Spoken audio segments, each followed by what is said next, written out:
One of the things that I've been noticing a lot recently, especially when I look into the mirror, is I'm getting older. Shocking. And I've been noticing a lot of things, and all of us have this. There's two concepts of getting older. One is people that get old, and other people who grow old. And in this, I came across just a short little poem that I thought was pretty good. And it says, "Old Henry was a cantankerous soul who would gripe any point to submission.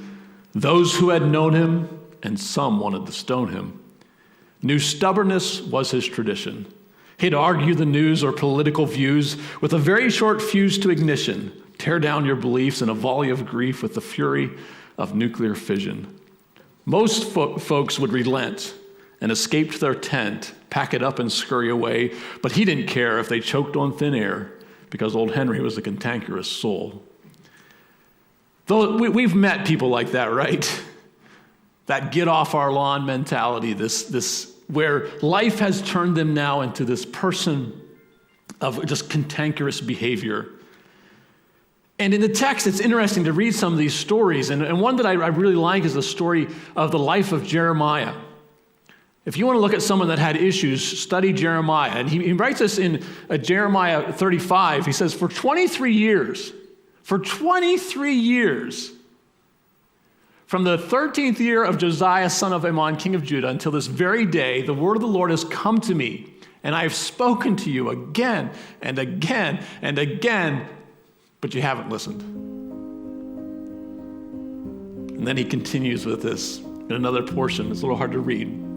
But it says, "O Lord, you have enticed me. You have overpowered me.